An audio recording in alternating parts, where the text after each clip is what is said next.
एक बार सब लोग मेरे साथ मिलकर ओम का उच्चारण करेंगे।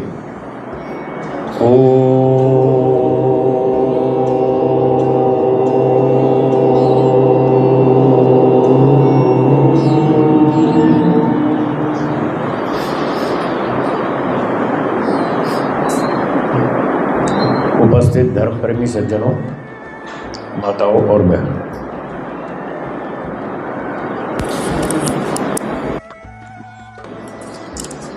ईश्वर ने आज से करोड़ों वर्ष पहले यह संसार बनाया। पहली बार नहीं बनाया, पहले भी बहुत बार बनाया, इस बार भी बनाया, आगे भी बनाएगा।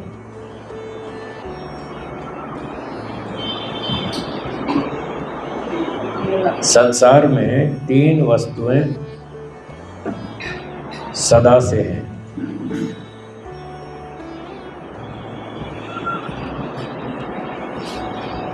जो वस्तु उत्पन्न होती है वह नष्ट होती है, हाँ या ना? हाँ। अब इसको उलट के बोलेंगे, जो वस्तु उत्पन्न नहीं होती वह नष्ट भी नहीं होती। तो जितनी वस्तुएं हैं संसार में, उनमें से तीन वस्तुएं ऐसी हैं जो उत्पन्न नहीं होती, सदा से हैं। ऐसी वस्तुएं जो उत्पन्न नहीं होती उसको बोलते हैं अनादि। क्या बोलेंगे? अनादि। तो तीन वस्तुएं अनादि हैं, ईश्वर, आत्मा, प्रकृति। बोलिए।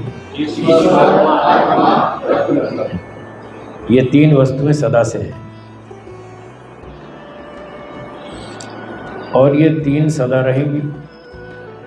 संसार उत्पन्न होता है और नष्ट भी हो जाता है। सूर्य, पृथ्वी, चंद्रमा, तारे, पर्वत, नदियां, समुद्र, पशु, पक्षी, प्राणियों के शरीर, ये उत्पन्न होते हैं, ये नष्ट भी होते हैं। जो उत्पन्न होता है वो नष्ट होता है, जो उत्पन्न नहीं होता वो नष्ट नहीं होता। तो भगवान ने ये जो संसार बनाया, क्यों बनाया? हमारे कर्मों का फल देने के लिए। बोलिए। आप लोग कुछ दिन भर में कुछ काम करते हैं या चुपचाप बैठे रहते हैं? करते हैं। और आपको कहा जाए 6 घंटा ऐसे चुपचाप बैठे रहो आंख बंद करके, तो बैठ सकते हैं? नहीं बैठ पाएंगे। 1 घंटा भी मुश्किल है। तो दिन भर कुछ ना कुछ काम करते ही रहते हैं। मन से करते हैं, वाणी से करते हैं, शरीर से करते हैं, तीनों तरह से कर्म करते रहते हैं। तो जब हम कर्म करते हैं तो ईश्वर उन सारे कर्मों को नोट करता है। किस व्यक्ति ने मन से क्या कर्म किया वो नोट करता है, वाणी से क्या किया उसको नोट करता है, शरीर से क्या कर्म किया सब नोट करता है।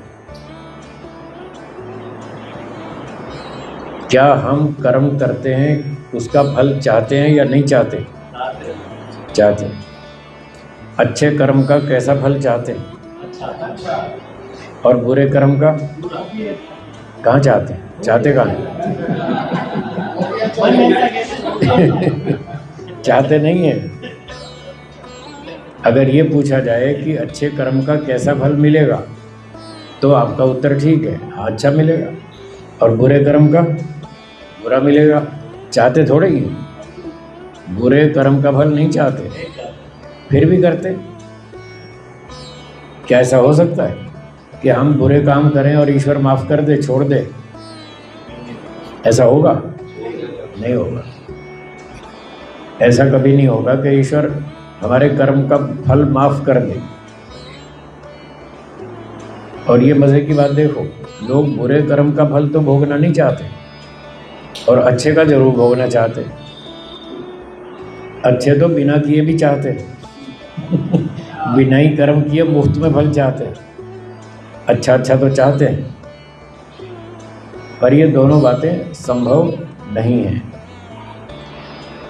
कि हम अच्छा कर्म ना करें और फिर भी फल मिल जाए। ऐसा नहीं होगा। बुरा कर्म करें और फल ना मिले, ऐसा भी नहीं होगा। इसलिए ईश्वर के सीधे सीधे नियम हैं। अच्छे कर्म का अच्छा फल, बुरे कर्म का बुरा फल मिलेगा।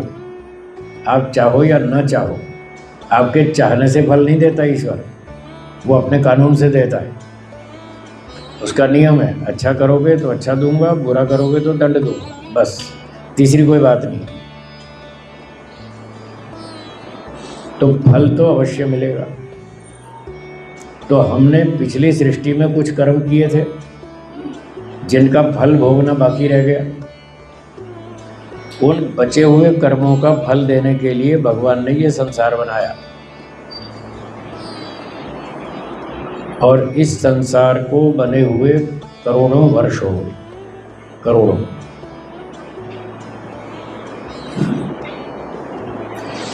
लगभग 2 अरब वर्ष हो गए, थोड़ा सा कम है, 2-3 करोड़ साल कम है, लगभग 2 अरब वर्ष हो गए। तो इतने वर्षों से हम कर्म करते आ रहे हैं और फल भोगते आ रहे हैं। कब तक भोगेंगे? ये ऐसे ही बार बार जन्म लेते रहेंगे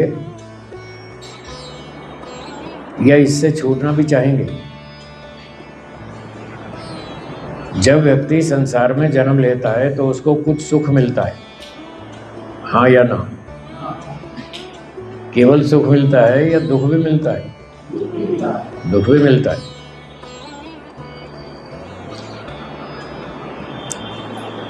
सुख भोगना चाहते हैं, दुख भोगना नहीं चाहते, फिर भी मिलता है। तो दुख से छूटना चाहते हैं या नहीं चाहते?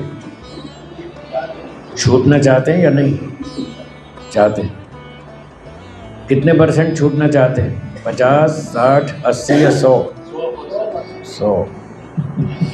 100 से कम कोई बात ही नहीं करता। 100% दुख से छूटना चाहते हैं। क्या संसार में जीते जी कोई 100% दुख से छूट सकता है? जीते जी तो नहीं छूट सकता। कोई ना कोई दुख तो समस्या आती रहती है। जब तक जीवन है तब तक समस्या आएगी।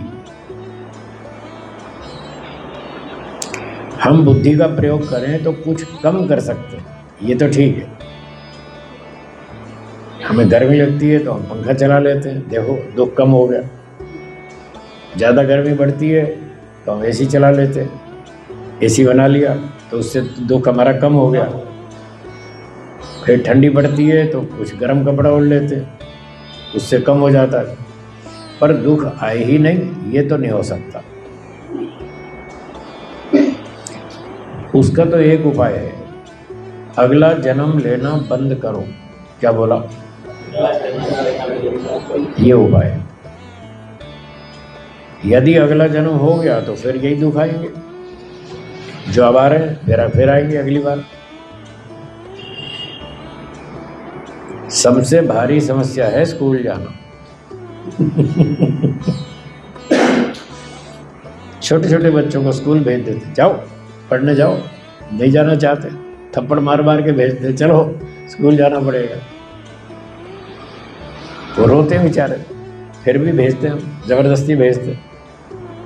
कठिन लगता है ना, माँ को छोड़ना कठिन लगता है। बच्चे माँ को छोड़ना नहीं चाहते, स्कूल जाएंगे तो माँ छूट जाएगी।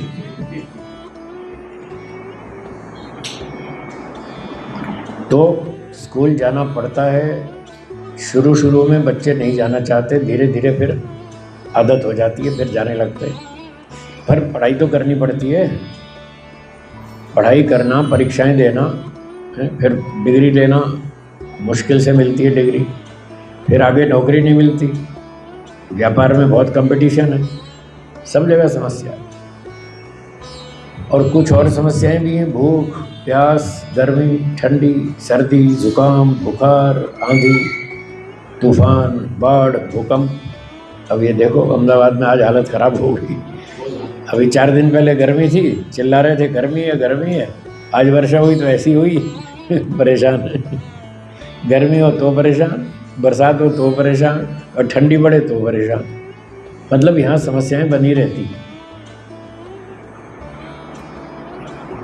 और इसके अलावा और भी बहुत सारी समस्याएं हैं। 2 लोग आपस में प्रेम से नहीं रह पाते, दो व्यक्ति, कोई भी दो, माता पिता, भाई बहन, पति पत्नी, चाचा मामा, चाचा चाची, बुआ फूफा, मौसा मौसी, कोई भी दो आदमी, दो दोस्त, कोई भी दो व्यक्ति 100% आपस में खुश होकर मिलकर नहीं रह पा रहे। हाँ या ना? लोग कब आपस में मिलकर खुश होकर रह सकते हैं? जब उनके विचार मिलते हों। क्या बोला? जब विचार मिलते हैं तभी तो प्रेम से रह सकते हैं ना। और जहाँ जहाँ विचार नहीं मिलते, टकराव होता है, वहाँ समस्या है। अब आप बताइए, दुनिया में कोई दो व्यक्ति ऐसे दिखते हैं आपको जिनके विचार 100% एक जैसे हो? 100% नहीं मिलते, इसलिए समस्या है। ये भी तो समस्या है। जहाँ जहाँ विचारों में टकराव होता है, विरोध होता है, वहाँ वहाँ फिर दुख आता है। कुछ लोगों के विचार आपस में 50% मिलते हैं तो उनके जीवन में 50% सुख शांति रहेगी। जितने % विचार मिलते हैं उतनी शांति रहेगी, उतना सुख रहेगा। और जितना टकराव होगा उतना दुख बढ़ेगा। तो किसी किसी परिवार में दो व्यक्तियों में विचार 50% मिलते हैं, किसी परिवार में 60% मिलते हैं, किसी में 70% मिलते हैं, किसी में 80%। 70-80% तक भी विचार मिल जाते हैं तो उनके जीवन में उतना अधिक सुख होता है। पर 20% तो नहीं मिलते, फिर वहाँ टकराव होता है, वहाँ दुख होता है। तो वहाँ क्या करें? जहाँ पर टकराव होता है विचारों में, वहाँ क्या करें? उसका उत्तर है, वहाँ एक दूसरे की बात को सहन करें। क्या बोला? दोहराइए।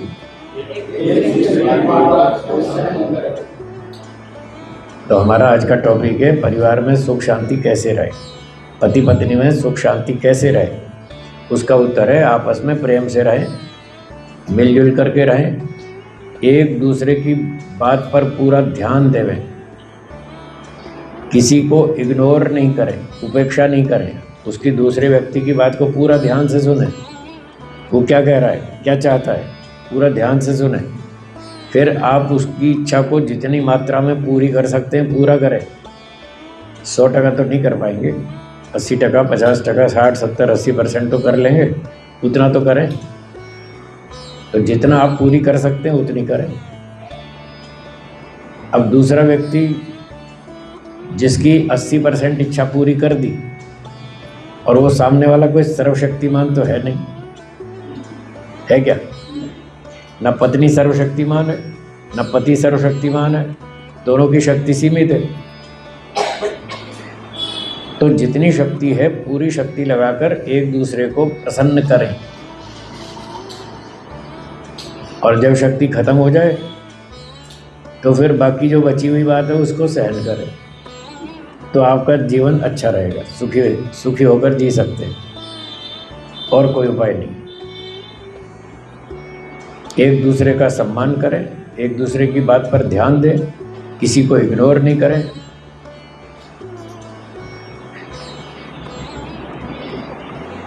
आपस में मीठी भाषा बोलें। क्या कहा? ये बहुत ज़रूरी है। आपस में संबंध अच्छा बना के रखना है तो मीठी भाषा बोलें, कड़वी भाषा नहीं बोलें। कभी कभी जब विचारों में टकराव होता है तो गुस्सा आ जाता है, हाँ या ना? और जब गुस्सा आ जाए तो फिर मौन करें। उस समय बोलना नहीं। जब गुस्सा आ जाए फिर मौन करें, उस समय बात नहीं करें, फिर बात करेंगे। अभी छोड़ो उसको, वहीं छोड़ दो, अपना दूसरा काम करो। क्योंकि जब गुस्सा आता है तो सामने वाले को भी गुस्सा आता है, एक को थोड़ी आएगा, एक को आएगा तो दूसरे को भी आएगा। जब दूसरे व्यक्ति को गुस्सा आता है और पहले को भी गुस्सा आ गया, जब गुस्सा आता है तो दिमाग काम नहीं करता।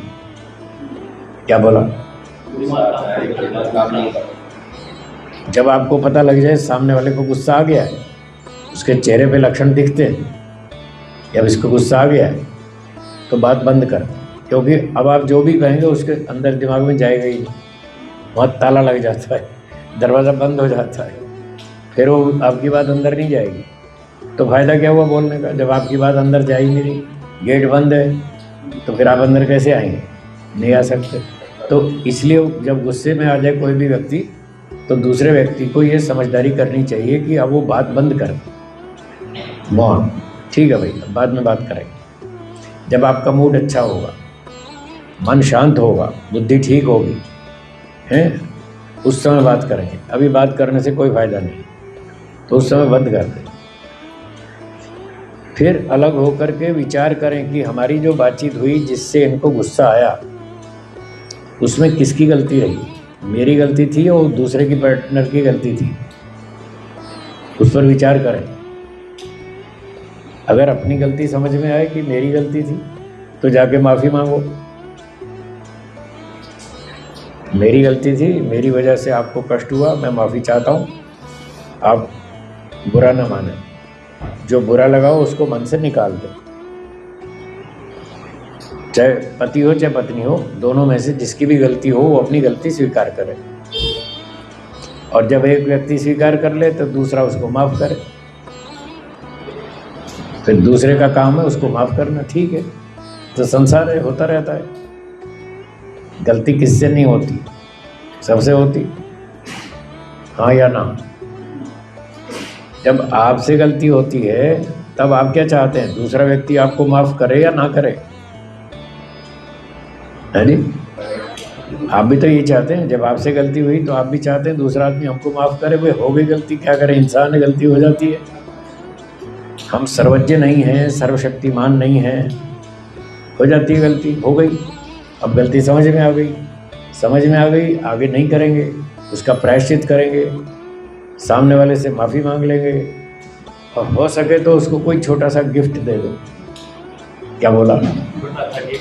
कोई गिफ्ट ला के दो उसको, जिस पे गुस्सा किया आपने, जिसके साथ गलत व्यवहार किया, उसको गिफ्ट दो। उसको गिफ्ट देंगे तो उसका गुस्सा ठंडा हो जाएगा। ये उपाय है।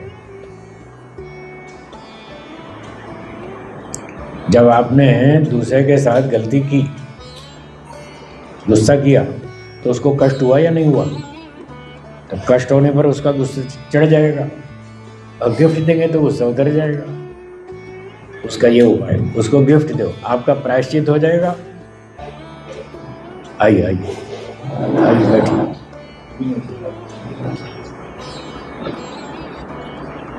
नमस्ते नमस्ते नमस्ते, बैठिए।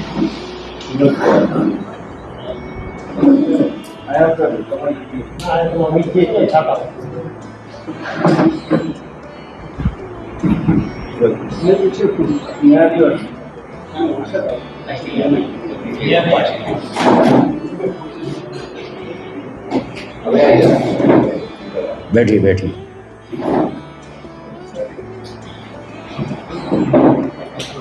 अब ठीक।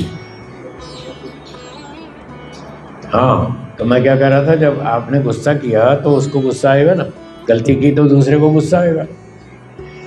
तो जब आप उसको गिफ्ट देंगे, कोई वस्तु भेंट में देंगे, तो जो गुस्सा चढ़ा था वो भेंट देने से गुस्सा उतर जाएगा, उसका मन ठंडा हो जाएगा, खुश हो जाएगा। चलो भाई, कुछ तो मुझे मिला है, पहले खामखा गलती करी उसने, मेरा नुकसान हो गया, अब गिफ्ट मिल गया तो कुछ ठीक हो गया।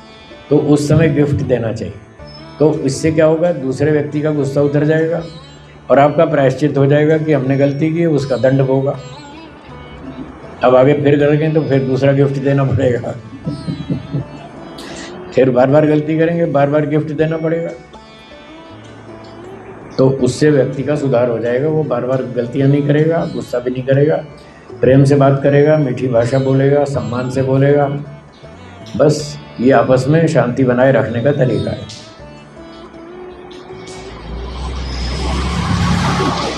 तो जहाँ जहाँ आपस में बातें टकराती हैं, वहाँ वहाँ हमको सहन करना होगा। 100% तो विचार मिलते नहीं, जहाँ जहाँ नहीं मिलते वहाँ सहन करो। कभी आप उनकी बात मान लो, कभी वो आपकी बात मान ले, दोनों को एक दूसरे की 20 टका बातें माननी पड़ेंगी। चाहे आपको पसंद हो चाहे ना हो। हाँ, क्या बोला? चाहे पसंद हो या ना हो, उसकी बात माननी पड़ेगी, क्योंकि दूसरा व्यक्ति भी तो आपकी बात मान रहा है। उसको पसंद है चाहे नहीं है, तो भी आपकी बात वो भी तो मान रहा है। मेरी बात समझ में आ रही है? हाँ, जब दूसरा व्यक्ति आपकी बात मान रहा है, उसको भी पसंद नहीं है तो भी मानता है। आपकी इच्छा है तो आप क्यों, आपकी इच्छा पूरी करने के लिए, आपको खुश करने के लिए आपकी बात वो भी तो मान रहा है, सहन कर रहा है ना। तो ऐसे आपको भी माननी पड़ेगी, 10-20% माननी पड़ेगी, तो आपका प्रेम बना रहेगा, आपस में शांति से रहेंगे। तो ये तरीका है। और ऐसे ही, ये तो मैंने 2 की बात बताई परिवार में, पति पत्नी, और बाकी और परिवार में और भी दूसरे लोग हैं। तो सबके साथ ये नियम लागू रहेगा, सबको प्रेम से व्यवहार करना है, सम्मान पूर्वक व्यवहार करना है।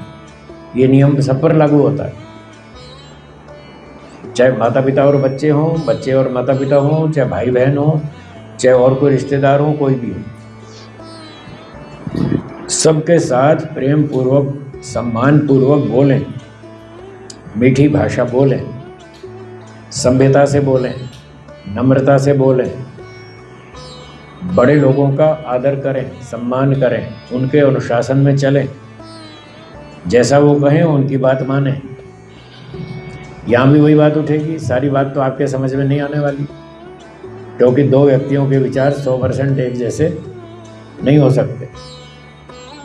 तो घर में जो बड़े लोग हैं, माता पिता, दादा दादी, उनको ये देखना है कि बच्चे हमारा बात, हमारा अनुशासन कितनी सीमा तक सहन कर पाएंगे, कितनी सीमा तक वो स्वीकार कर पाएंगे, क्योंकि आज ज़माना बदल चुका है। हाँ या ना? तो ज़माने के साथ भी तो चलना पड़ता है ना। आप अपने बचपन में साइकिल चलाते थे, आपके पिताजी तो पैदल ही जाते थे, फिर आप साइकिल पर आ गए, आपके बेटे स्कूटर पे आ गए, और आपके पोते कार में आ गए। ज़माने के साथ बदलना पड़ता है ना।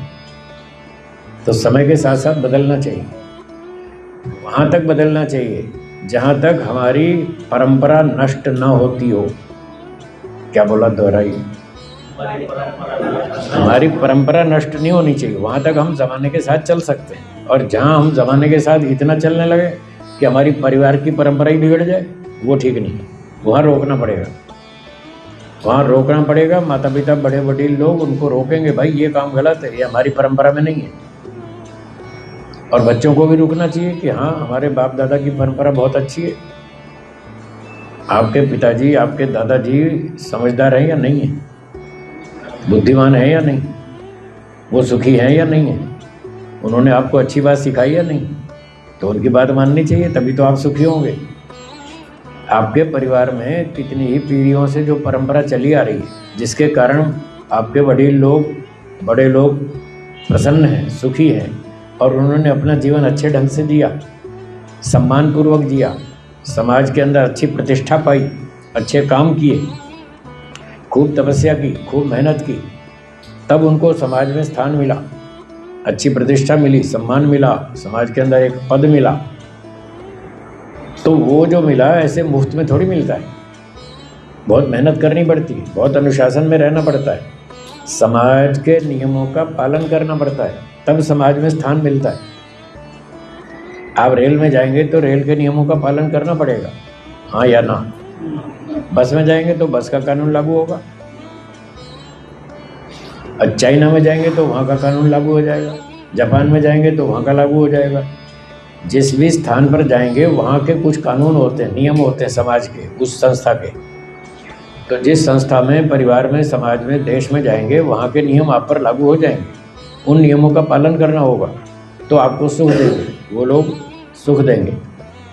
और कानून तोड़ेंगे तो वो लोग दंड देंगे, पकड़ के जेल में डाल देंगे कि आपने हमारा कानून तोड़ा है। फिर आप कहेंगे साहब हमें तो पता ही नहीं था। ये बहाना नहीं चलेगा कि हमें पता नहीं था। तो हमारे देश में क्यों आए? पहले हमारे देश का कानून समझो, उसको स्वीकार करो, तब हमारे देश में एंट्री करो। ये बहाना नहीं चलेगा हमें कानून पता नहीं था, ये नहीं चलेगा। तो जैसे विदेश में हम जाते हैं तो वहाँ के कुछ मोटे मोटे कानून समझ लेते हैं और उनका पालन करते हैं, तो वहाँ ठीक ठाक रहते हैं। ऐसे ही अपने देश में रहते हैं ट्रेन में जाते हैं, बस में जाते हैं, बाज़ार में चलते हैं, तो वहाँ के भी कुछ कानून हैं, उनको भी जानना पड़ेगा और उनका पालन करना पड़ेगा, और वो कानून तोड़ेंगे तो दंड मिलेगा। इसी तरह से अपने परिवार के अंदर, घर के अंदर भी कुछ कानून होते हैं, जैसे ट्रेन के कानून हैं, बस के कानून हैं, और कहीं सोसाइटी में जाते हैं वहाँ के कानून हैं, अपने घर के भी कानून होते हैं। वो कानून हमारी पीढ़ी दर पीढ़ी परंपरा से चले आ रहे हैं। तो आपको अपने परिवार की परंपरा के कानून भी समझने होंगे कि हमारे बाप दादा और परदादा क्या क्या कानून का पालन करते थे, कौन से काम करते थे जिसकी वजह से वो सुखी थे। तो जो कार्य वो करते थे बड़े बुजुर्ग लोग, वही कार्य हमको करने हैं, तो वो सुखी थे तो हम भी सुखी रहेंगे। और अगर आपने वो कानून तोड़े तो बस फिर आपकी समस्याएं पैदा होनी शुरू हो जाएंगी। वो जैसे खाते पीते थे वैसे आपको खाना पीना है, वो खाने पीने की परंपरा नहीं तोड़नी है। वो लोग दाल रोटी सब्जी खीर पूरी कड़ी खिचड़ी खाते थे और आप खाते हैं बर्गर पिज़्ज़ा। कभी कभी खा लो, कोई बात नहीं, कभी कभी, महीने में 1 बार 2 बार, बस, ज़्यादा नहीं। थोड़ा थोड़ा ज़माने के साथ भी चलना पड़ता है ना, तो ज़माने के साथ इतना चल सकते हैं, महीने में 1-2 बार खा लो, कोई बात नहीं। बाकी तो अपनी भारतीय परंपरा में रहो, अपनी गुजराती परंपरा में रहो, जो अपना कड़ी खिचड़ी खाते हैं, खानी चाहिए। अच्छा भोजन है, शुद्ध भोजन है, सात्विक भोजन है, बुद्धिवर्धक है, स्वास्थ्य रक्षक है, बढ़िया ऐसा भोजन खाना चाहिए। तो जैसे ये खाने का उदाहरण दिया, अपनी प्राचीन परंपरा का पालन करें, भोजन अपना भारतीय ढंग का रखें, गुजराती ढंग का रखें, जो अपने को अनुकूल आता है वो भोजन खाएं। पंजाब वालों को वो सूट करता है वो खाएं, साउथ वालों को कोई अलग सूट करता है वो खाएं, अपने प्रांत वालों को जो सूट करता है वो खाओ, ताकि स्वास्थ्य ठीक रहे, शरीर ठीक रहे। तो खान पान की परंपरा, बातचीत करने की परंपरा, बड़ों का आदर सम्मान करने की परंपरा, उनके अनुशासन में रहने की परंपरा और कपड़ा पहनने की परंपरा, वो सब ध्यान में रखना। उन पुरानी परंपराओं को तोड़ना नहीं। वो बहुत अच्छी परंपराएं हैं, जिसकी वजह से हमारा देश विश्व गुरु कहलाता था। वो जो हमारी पुरानी परंपराएं, उनको हमको समझना है, सीखना है और उसका पालन करना है। तो आपके परिवार में सुख शांति रहेगी, समाज में भी शांति रहेगी और आगे दूर तक भी रहेगी। पर शुरुआत तो घर से होती है ना। अपने घर में ही हम नियम का पालन नहीं करते तो बाहर क्या करेंगे। इसलिए शुरुआत अपने घर से करें, अपनी पारिवारिक परंपराओं को जानें और फिर उनका पालन करें। जहां बात समझ में नहीं आए तो अपने बड़ों बुजुर्गों से पूछें, दादाजी मुझे ये बात समझ में नहीं आ रही, समझाइए। पिताजी मुझे ये बात समझ में नहीं आई, समझाइए। उनकी बात को समझने की कोशिश करें। वो जिन नियमों का पालन करते थे उसके कारण बहुत सुखी थे, वही नियम आप पर भी लगाएंगे तो उसको आपको समझना है। जब तक समझ में नहीं आए तब तक बार बार पूछो और वो समझा देंगे। कुछ वो समझा देंगे, कुछ हम समझा देंगे। जितनी वो समझा सकते हैं उतनी वो समझा देंगे। फिर कुछ और बातें रह जाएंगी, वो हम समझा देंगे। तो सारी बातों को, अपनी भारतीय परंपरा को समझने का प्रयास करें। विदेशी कल्चर अच्छी या भारत की अच्छी? हाँ, इसलिए कह रहा हूँ ये अच्छी है, इसलिए हमको पालन करना चाहिए।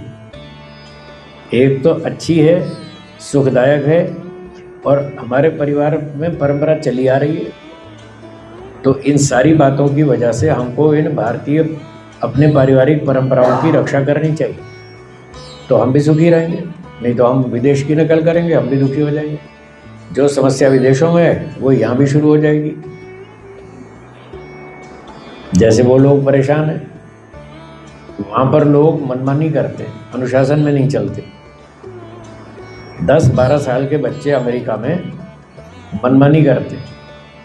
अब माता पिता उनको समझाते हैं, वो मानते नहीं, अपनी मनमानी करते हैं।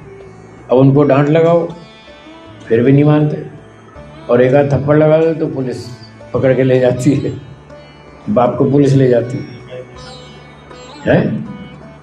ऐसा है ना वहाँ? हाँ ऐसा है। तो एक पंजाब के सरदार जी थे, वो अपने अमेरिका में रहते थे बच्चों के साथ। अब बच्चे हो गए बड़े, 12-13 साल के, तो वो भी अपनी स्कूल वालों को देख के, बच्चों को देख देख के उनकी नकल करने लगे, वो भी मनमानी करने लगे। तो अपने भारत में तो ऐसी छूट नहीं है कि 12-13 साल के बच्चे अपनी मनमानी करें। यहाँ तो ऐसा नहीं है, यहाँ तो सबको अनुशासन में चलना पड़ता है, और नहीं चले तो फिर डांट भी लगती है, और जब डांट से काम नहीं चलता तो फिर थप्पड़ भी लगता है। हाँ या ना? अब वो बेचारे वहाँ 13 साल का बच्चा हो गया, तो वहाँ तो वो थप्पड़ मार नहीं पाए। मैं थप्पड़ मारूंगा तो मुझे जेल हो जाएगी। तो फिर सरदार जी ने कहा, बेटा अच्छा चलो अपने भारत में चलते हैं, अपने पंजाब में गांव देख कर आएंगे कि गांव के लोग कैसे रहते हैं, वहाँ की परंपरा कैसी है। थोड़ा गांव, अपने प्राचीन वडीलों का गांव भी तो देखना चाहिए, अपनी भारत भूमि को भी देखना चाहिए। तो वहाँ जो बेटा उसकी मनमानी करता था, उसको फिर लेकर के भारत में आए। जैसे ही दिल्ली एयरपोर्ट पे उतरते दे दनादन थप्पड़ मारना शुरू किया उसको। अब तू कर फोन, 911 क्या नंबर है वहाँ का, अब कर फोन तेरे, अब देखता हूँ कौन आती है पुलिस। दे दनादन उसकी करी धुलाई अच्छी तरह। तो किसी ने कहा, ये जो भारतीय NRI जो हैं, जो विदेशों में रहते हैं, वो साल में एक बार बच्चों को यहाँ लाते हैं। वो अपना गांव दिखाने के लिए नहीं लाते, उनके धुलाई करने के लिए लाते, थोड़ी सफाई हो जाएगी। वहाँ जो कचरा चढ़ गया ना मैल, यहाँ के पीट के ठीक कर देते हैं उनको। खैर ये मजाक भी है और कुछ सच भी है। तो वो लोग बेचारे बच्चों से परेशान हैं। वहाँ पर ऐसा कानून है कि बच्चों को पीटना नहीं, उनको दंड नहीं देना। और अब भारत में भी स्कूलों में उसकी नकल हो रही है। यहाँ भी कानून बना दिया टीचर्स को, बच्चे को पीटना नहीं।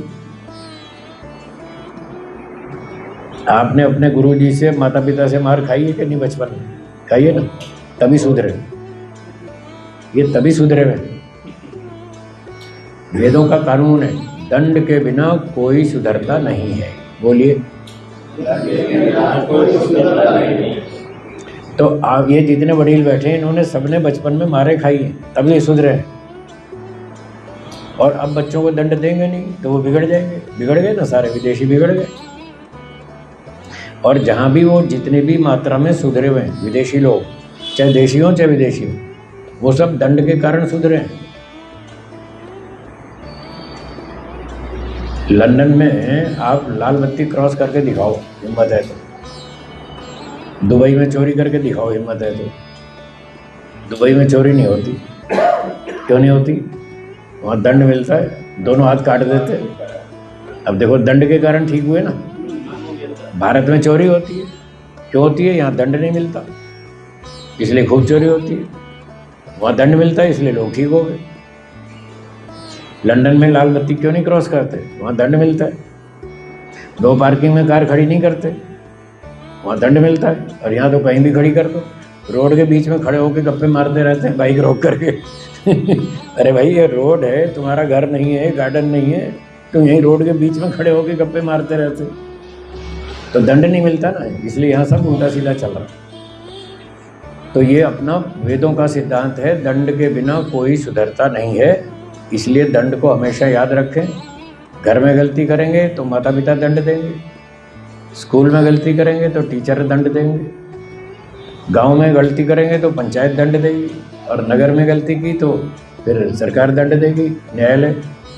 और कंपनी में गलती करेंगे तो वहाँ के अधिकारी दंड देंगे। और अगर इनसे कहीं से भी बच गए, इन सारे लोगों से जहाँ भी कहीं बच गए, तो फिर अंत में ईश्वर बैठा है, वो दंड देगा, वो नहीं छोड़ेगा। ये तो कहीं छोड़ भी देते हैं माता पिता आदि, कहीं कहीं ऐसे ढीलापन भी कर लेते हैं, प्रेम के कारण, राग के कारण छोड़ भी देते हैं। पर ईश्वर तो, उसको तो कोई राग नहीं है, वो तो छोड़ने वाला नहीं है। तो ईश्वर का दंड हमेशा याद रखें।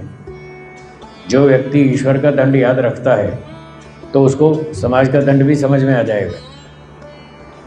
ईश्वर का दंड भी समझ में आ रहा है, समाज का भी आ रहा है, तो वो गलती नहीं करेगा, क्योंकि ये नियम है। जिसको दंड समझ में आ जाता है वो गलती नहीं करता, और जिसको पहले समझ में नहीं आया, कर बैठा गलती, तो फिर दंड भोगने के बाद फिर वो भी ठीक हो जाता है कि पिछली बार गलती की, मुझे दंड मिला, अब आगे नहीं करूँगा। दिल्ली पुलिस ने एक बार, वहाँ पर लोग हेलमेट नहीं लगाते थे, बाइक पर हेलमेट नहीं लगाते थे और लाल बत्ती पे रुकते नहीं थे। तो 15 अगस्त की तारीख आ गई तो ये सरकार वाले उनको, पुलिस वालों को कहते हैं 15 अगस्त आ रहा है, खर्चा होगा, थोड़ा खर्चा निकालो पब्लिक से। तो फिर ज़बरदस्ती चालान काटते हैं लोगों खर्चा निकालने के लिए। अब उन दिनों में बहुत सतर्क होकर लोग चलते हैं कि जरा भी गलती हुई तो दंड मिलेगा। और यहाँ तक कि कई बार तो गलती भी नहीं होती तो भी ज़बरदस्ती पकड़ लेते, निकालो पैसे, हमको खर्चा पूरा करना है। तो उन दिनों में 15 अगस्त के आसपास सूचना निकली कि दिल्ली पुलिस ने एक दिन में 3 करोड़ रुपए वसूल किए पब्लिक से दंड के। 3 करोड़ रुपए। तो कहने का मतलब यह है कि जहाँ दंड व्यवस्था होती है वहाँ लोग ठीक चलते हैं। दंड भी ठीक ठीक होना चाहिए, अन्यायपूर्वक नहीं होना चाहिए। जितनी गलती है उसी हिसाब से दंड देना चाहिए। दंड देने का प्रयोजन अपना गुस्सा उतारना नहीं है। क्या बोला? अपना गुस्सा उतारना नहीं है कि उसने, बच्चे ने गलती की, आपको गुस्सा आ गया तो उसने ठोक दिया अच्छी तरह। अपना गुस्सा उतारने के लिए दंड नहीं देना चाहिए, उसकी गलती सुधारने के लिए देना चाहिए। दंड देने का प्रयोजन गलती करने वाले की गलती का सुधार करना है। तो इतनी मात्रा में दंड दें जिससे वो सुधर जाए। अगर थोड़ा दंड देंगे तो भी नहीं सुधरेगा, और ज़्यादा दंड दिया तो अन्याय होगा। तो राजा को भी ईश्वर ने आदेश दे रखा है अन्याय नहीं करना।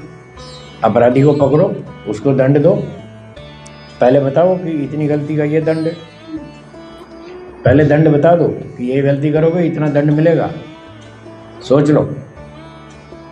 और जब दंड पहले से बता रखा है कि इसी गलती का ये दंड है, तो फिर सोच समझ के गलती करेगा आदमी, या तो करेगा नहीं, या फिर सोच समझ के करेगा मुझे इतना भारी दंड भोगना पड़ेगा। तो जितना दंड निर्धारित है बस उतना ही दो, अधिक नहीं। अधिक दंड दोगे तो फिर अन्याय होगा। अन्याय नहीं करना, किसी को भी अन्याय करने का अधिकार नहीं है, न प्रजा को न राजा को। और ईश्वर सबसे बड़ा राजा है, वो कभी अन्याय करता ही नहीं, उसने कभी आज तक किया ही नहीं। एक पर भी नहीं अन्याय किया, इतना भी नहीं किया, आगे भी नहीं करेगा, वो पूरा न्याय से चलता है। तो जो लोग ईश्वर को नहीं समझते, उसके दंड को नहीं समझते, माता पिता के दंड को नहीं समझते, वो मनमानी करते हैं, असभ्यता करते हैं। और चलो यहाँ उसको दंड नहीं मिला तो फिर ईश्वर नहीं छोड़ेगा, फिर वो उसने अपने अलग जेल बना रखी है, अलग तरह की। अहमदाबाद में तो साबरमती जेल है, वो तो मनुष्यों ने बनाई है। जो लोग गलती करते हैं उनको पकड़ के जेल में डाल देते हैं। पर ईश्वर ने तो लाखों प्रकार की जेल बना रखी है। 84 लाख सुनते हैं हम बचपन से, आपने भी सुनी होगी। 84 लाख योनियाँ सुनते ना, गाय, घोड़ा, कुत्ता, बिल्ली, शेर, भेड़िया, हाथी, बंदर, चूहा, मक्खी, मच्छर, कॉकरोच। समुद्र में कितनी प्रकार की मछलियाँ हैं, छोटी मछली, बड़ी मछली, बड़ी मछली और बड़ी। अजीब अजीब कैसे कैसे प्राणी हैं। ये 8-8 हाथ पैर वाले को क्या ऑक्टोपस बोलते हैं। ऐसे ऐसे अजीब से प्राणी हैं, पता ही नहीं चलता मुंह किधर है, सिर किधर है, पाँव किधर है, यही पता नहीं चलता। ऐसे अजीब अजीब प्राणी बना रखे। व्हेल मछली कितनी भारी होती है, बड़ी बड़ी मछलियाँ। और ये मगरमच्छ। तो ये सारी 84 लाख प्रकार की जेलें ईश्वर ने बना रखी हैं। जो गलती करेगा फिर ऐसी जेल में कहीं ना कहीं डाल देगा ईश्वर। तो ईश्वर का दंड भी हमेशा याद रखें, बड़ों का दंड भी याद रखें, तो आप प्रेम से रहेंगे, अनुशासन में चलेंगे, परिवार में, संगठन में चलेंगे। जो बड़े लोग हैं वो हमसे ज़्यादा समझदार हैं, उनको हमसे ज़्यादा बुद्धि है, अनुभव भी ज़्यादा है, और उन्होंने ज़्यादा तपस्या की है, मेहनत की है। तो वो जैसा बताएं वैसा करो, आप सुखी रहेंगे। तो वेदों में यही लिखा है, जो माता पिता की बात मान लेते हैं बच्चे वो सुखी रहते हैं, और जो नहीं मानते फिर आगे दंड भोगते, दुखी होते। जब माता पिता बच्चों को समझाते हैं बेटा ऐसा काम मत करो, तो वो उनको समझ में नहीं आती। बहुत बच्चों को समझ में नहीं आती। बहुत बच्चों को समझ में आती है जिनके पिछले संस्कार अच्छे होते हैं, पहले तपस्या करके आए, मेहनत करके आए, उनको माता पिता की सब बात समझ में आती है, वो सारी मान लेते हैं और वो खुश रहते हैं, जीवन में सुखी रहते हैं, कभी दुखी नहीं होते।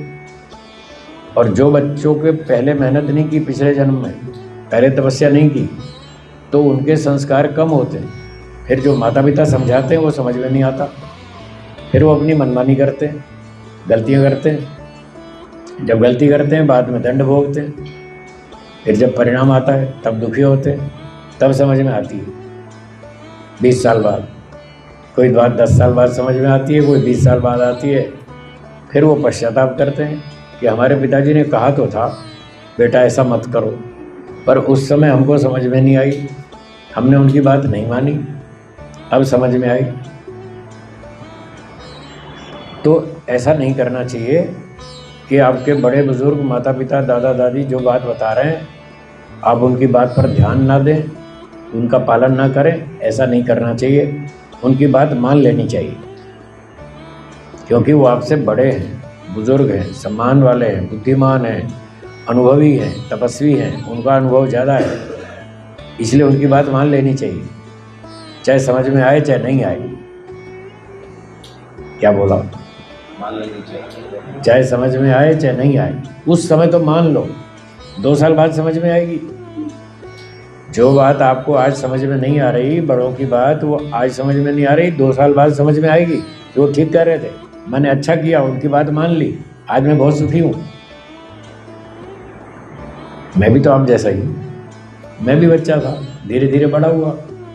जैसे आपका बचपन था मेरा भी बचपन था, मैंने तो बड़ों की बात मान ली, मैं आज सुखी हूँ। मैं घर में था तो माता पिता की बात मानता था, फिर गुरु जी के पास आए तो उनकी बात मानता था, मैंने उनकी सारी बातें मान ली, इसलिए मैं सुखी हूँ। मैं आपको सुखी दिखता हूँ या दुखी दिखता हूँ? हैं? कैसा दिखता हूँ? इसीलिए तो सुखी हूँ।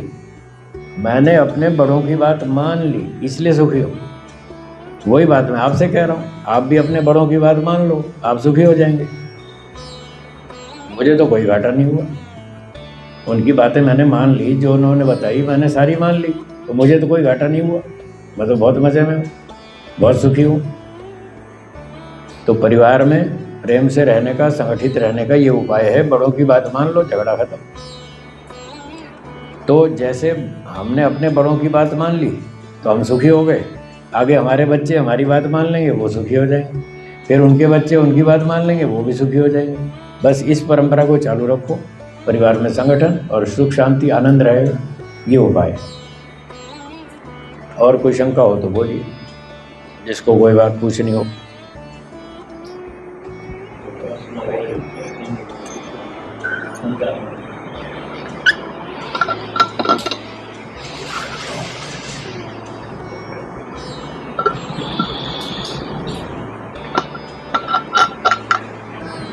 हाँ जी बोलिए, कोई शंका हो तो।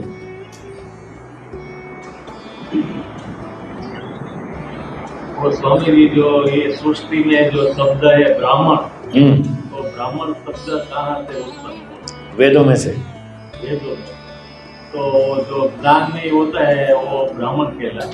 नहीं, जहाँ जो ज्ञानी होता है वो ब्राह्मण, वेदों को पढ़ता है, विद्वान होता है, बुद्धिमान होता है, बुद्धि से काम करता है, पढ़ता पढ़ाता है, वेद का प्रचार करता है, वो ब्राह्मण। जो ये काम नहीं करता वो ब्राह्मण नहीं है। हाँ, गुण कर्म से ब्राह्मण होता है, जन्म से नहीं। कर्म से? जन्म से नहीं होता, कर्म से होता है। कर्म वही करेगा जिसमें योग्यता होगी, योग्यता होगी वो कर्म करेगा, वो उस जो कर्म करता है उस तरह का उसकी कैटेगरी। ब्राह्मण वाला कर्म करता है तो ब्राह्मण, क्षत्रिय वाला कर्म करेगा तो क्षत्रिय। वो गुण कर्म योग्यता से माना जाएगा, जन्म से नहीं। क्या आप एक डॉक्टर के बच्चे को जन्म से डॉक्टर मान लेंगे? नहीं जी, नहीं मानेंगे। वकील साहब के बच्चे को जन्म से वकील मान लेंगे? तो ब्राह्मण का बेटा जन्म से ब्राह्मण कैसे हुआ? सही बात है। वकील का बेटा जन्म से वकील नहीं है, साइंटिस्ट का बच्चा जन्म से साइंटिस्ट नहीं है। आप कहते हैं पहले पढ़ाई करो, डिग्री लो, फिर हम मानेंगे। वकील का बेटा खुद वकालत करे, LLB LLM कोई डिग्री प्राप्त करे, तब आप उसको वकील साहब कहेंगे। डिग्री मिलता है, डिग्री होनी चाहिए, योग्यता होनी चाहिए, पढ़ाई करो, योग्यता बनाओ, फिर हम उसको वकील साहब कहेंगे। तो डॉक्टर का बेटा अगर खुद पढ़ लिख के डॉक्टर बन गया तब उसको डॉक्टर कहेंगे। तो ब्राह्मण का बच्चा भी पढ़ लिख के विद्वान बनेगा तो ब्राह्मण कहेंगे, नहीं तो नहीं। तो सबका अधिकार है बनने का, है सबका अधिकार है बनने का। अधिकार सबको है, जो मेहनत करेगा वो बनेगा, जो मेहनत करेगा वो बनेगा। जी बोलिए। आज के बच्चे को माँ बाप इंग्लिश स्कूल में भेजे, हाँ, तो बड़े अपने माँ बाप को पसंद नहीं भेजे, यही तो और यहाँ की समस्या है। तो गलती हमारी है ना, हम इंग्लिश स्कूल में भेज रहे हैं। गुजराती स्कूल में भेजो, हिंदी स्कूल में भेजो, भारतीय भाषा सीखो, भारतीय भाषा में विद्वान बनो। उसमें क्या अंग्रेजी में ही विद्वान बनता है? भारतीय भाषा में भी तो कितने बड़े बड़े विद्वान हैं, हिंदी पढ़ करके, गुजराती पढ़ के भी बहुत ऊंचे ऊंचे साइंटिस्ट हैं। तो अपनी भाषा सिखानी चाहिए, अपनी मातृभाषा सीखनी चाहिए। और जो शिक्षा वाले विद्वान हैं, शिक्षा विभाग के मनोवैज्ञानिक लोग हैं, वो कहते हैं अपनी मातृभाषा में प्राइमरी स्कूल की शिक्षा पढ़नी चाहिए। प्राइमरी तो मातृभाषा में ही पढ़नी चाहिए, उससे बच्चे के दिमाग पर लोड कम आता है। गुजराती भाषा तो वो जानता ही है, घर से सीख लेता है। तब स्कूल में जाकर उसको केवल एक काम करना है, सब्जेक्ट को समझना है। भाषा तो आती है, केवल सब्जेक्ट समझना है, एक काम करना है उसको, तो दिमाग पर एक लोड आएगा। जब वो अंग्रेजी के मीडियम, इंग्लिश मीडियम में पढ़ता है तो उसको दो लोड आते हैं, एक तो अंग्रेजी को समझो, दूसरा सब्जेक्ट को समझो, तो डबल लोड होता है। इसलिए वो कहते हैं जो भाषा, जो मातृभाषा है, छोटे बच्चे को प्राइमरी स्कूल तक पहले मातृभाषा में ही शिक्षा देनी चाहिए, फिर 5वीं 7वीं पास हो जाए, फिर दूसरी भाषा, भाषा के रूप में आप अंग्रेजी सीखो।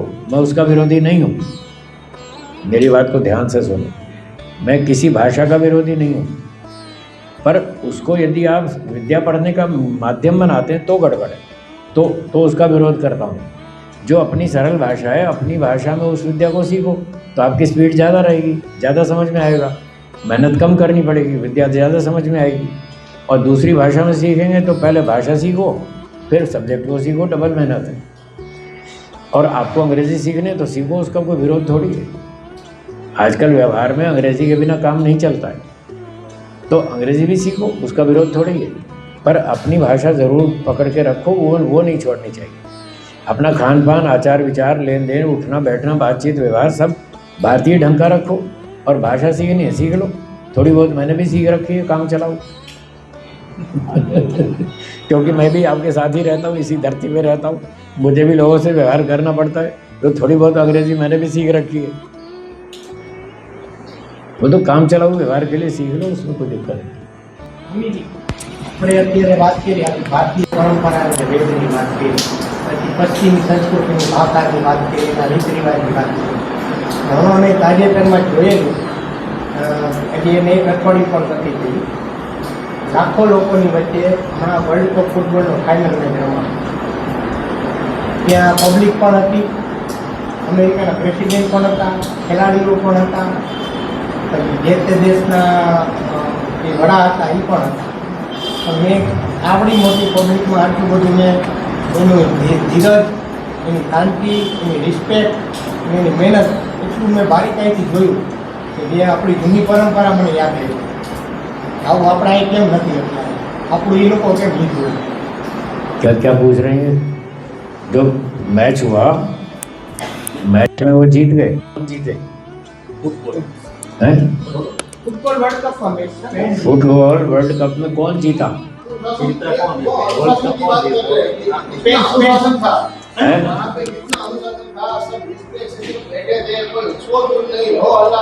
तो हमारे यहाँ ऐसा क्यों नहीं हो रहा? ये सब ये पूछ रहे हैं हमारे यहाँ अनुशासन क्यों नहीं है और उनके यहाँ है, यही पूछ रहे हैं। हाँ, तो इसका उत्तर है कि हमने प्राचीन परंपरा छोड़ दी है, खो दी है। उसी के लिए तो मैं जोर लगा रहा हूँ कि जो हमने खो दी उसको, जो खो दी उसको वापस लाओ, यही तो कह रहा हूँ मैं, वही कह रहा हूँ। जो हमने खो दिया, अनुशासन छोड़ दिया, बड़ों का सम्मान छोड़ दिया, उसको वापस लाने के लिए ही तो कह रहा हूँ। वो चीज़ वापस लाओ, फिर वो स्वीकार करो, फिर हम ऊँचे हो जाएंगे। उन लोगों ने हमारी वेदों की बातें सीख ली और लाभ उठा गए, और हम भूल गए तो हम मार खा रहे। तो मैं यही कहना चाहता हूँ, जो अपनी अच्छी बातें थी वो भूल गया, उसको वापस जिंदा करो, उसको वापस जीवित करो, तो हमारा भविष्य अच्छा बनेगा। और हमारी अच्छी बातें वो लोग सीख गए, उसका लाभ ले रहे हैं, और हमने खो दी।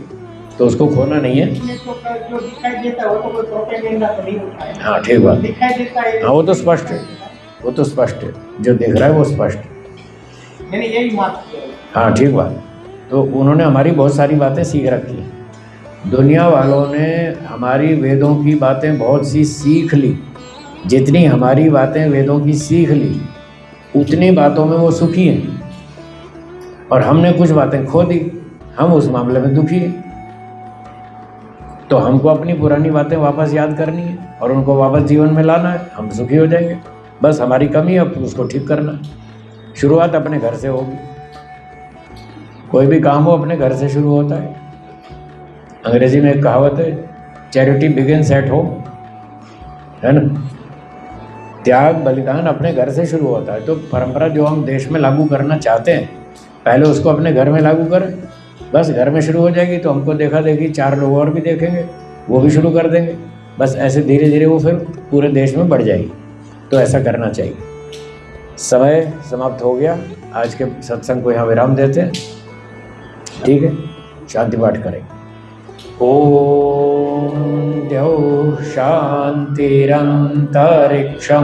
शान्ति पृथिवी शान्तिरापः शान्तिरोषधयः शान्तिः वनस्पतयः शान्तिर्विश्वे देवाः शान्तिर्ब्रह्म शान्तिः सर्वं शान्तिः शान्तिरेव शान्तिः सामा शान्तिरेधि। ॐ शान्तिः शान्तिः शान्तिः। दोनों हाथ जोड़िए और बोलिए, सर्वेभ्यो नमः। सबको सादर नमस्ते जी।